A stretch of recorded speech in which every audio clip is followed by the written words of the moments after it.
Welcome to the show, everybody. Today we're diving into some seriously wild stuff, the kind of stuff that keeps historians up at night, scratching their heads. We're talking about mysterious weapons, man. These aren't your run-of-the-mill swords and spears.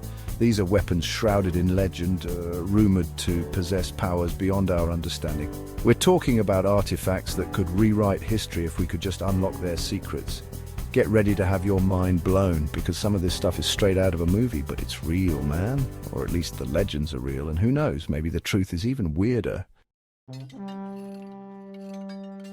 Alright, let's kick things off with a weapon that's been at the center of countless conspiracies and even a few Indiana Jones-style adventures, the Spear of Destiny. This is the real deal, folks. The spear believed to have pierced the side of Jesus Christ during the crucifixion. They say this spear is dripping with power, man. Some say it can grant its wielder invincibility in battle. Others claim it can heal the sick or even grant immortality. We're talking about Hitler was obsessed with this thing. Supposedly had it in his possession for a while. Did it give him an edge? Who knows? But the Nazis weren't the only ones who sought the Spear of Destiny. It's been linked to everyone from Charlemagne to Joan of Arc. Next up, we're heading to ancient China for a weapon that defies the laws of physics, the Sword of Gujian. This sword is over 2,000 years old, and get this, it's still razor sharp. No rust, no corrosion, just pristine metal. How is that even possible?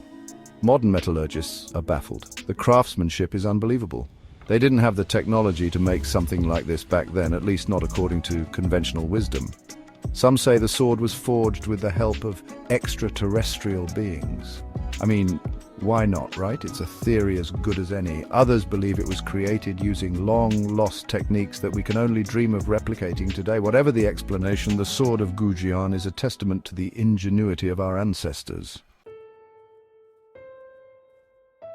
Now we're talking about a weapon so legendary, it's practically a mythical being in its own right. The Honjo Masamune. This Japanese katana was forged by the master swordsmith Goro Nudo Masamune, a dude who's basically the Michael Jordan of sword making.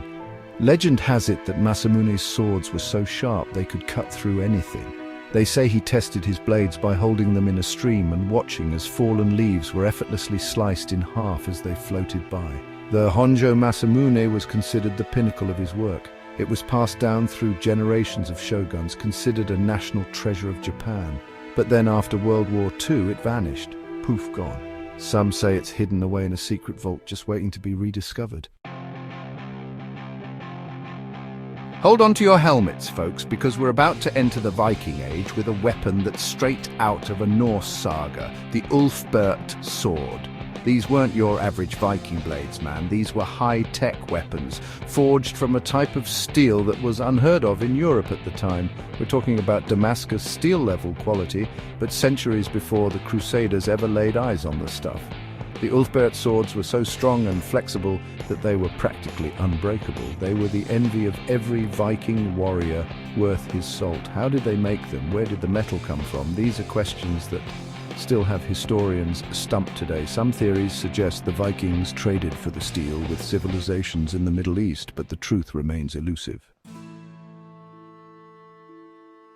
Alright, let's head over to the land of King Arthur and Merlin for a weapon that's literally on fire.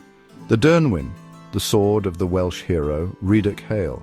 This wasn't your everyday carry kind of sword. Legend has it that the Dyrnwyn would burst into flames when drawn by a worthy person. Can you imagine pulling that thing out in a fight? Talk about a psychological advantage. It said that the flames couldn't be extinguished until the sword had tasted blood. The Dyrnwyn was like Excalibur on steroids. It was a symbol of power, a weapon of destiny. Some say it was forged in the breath of a dragon. Hey, when you're talking about swords that burst into flames, anything's possible, right? Now we're going back to Japan for a sword steeped in mythology, the Kusanagi no Tsurugi, or the grass-cutting sword. This is one of the 3 sacred treasures of Japan, and it's said to be as old as Japan itself. The legend of the Kusanagi is wild, man. It's said to have been found inside the body of an 8-headed serpent slain by the storm god Susanoo. 8 heads, man, that's a serious serpent. The sword is a symbol of divine power, and it's said to be kept hidden in a Shinto shrine. Its location a closely guarded secret. Some say it's guarded by a giant clam or even a dragon. Get ready to meet the Scourge of God, folks, because we're talking about Attila the Hun and his legendary weapon, the Sword of Mars.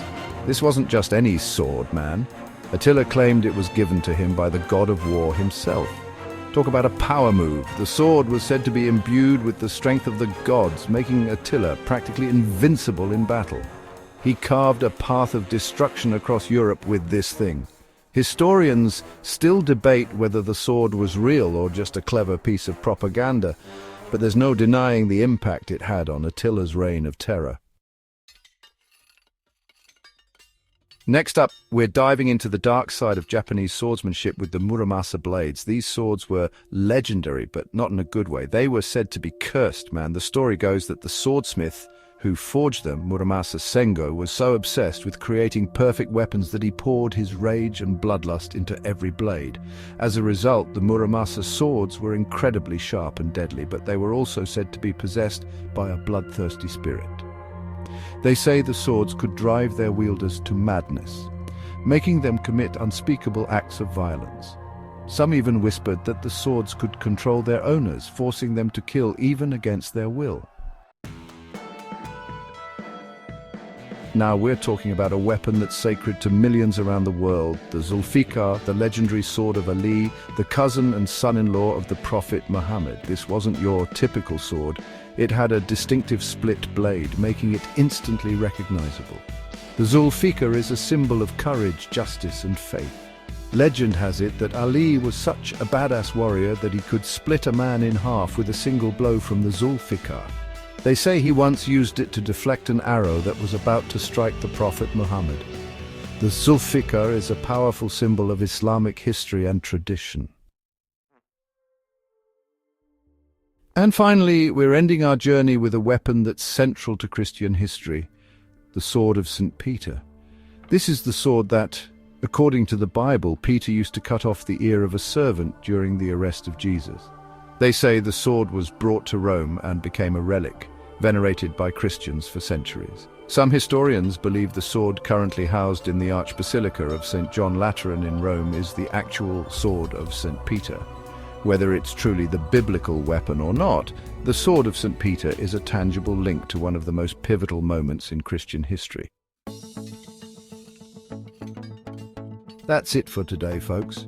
10 mysterious weapons that will make you question everything you thought you knew about history. From swords that burst into flames to blades that defy the laws of physics, these artifacts remind us that there's still so much we don't know about the past. If you dug this deep dive into the world of mysterious weapons, hit that like button and subscribe to the channel for more mind-blowing content. And don't forget to let me know in the comments which weapon you thought was the most badass. Until next time, stay curious. Thanks for joining us on this journey through history's most mysterious weapons. If you enjoyed this video, don't forget to like, subscribe, and hit the bell icon for more intriguing content. See you next time.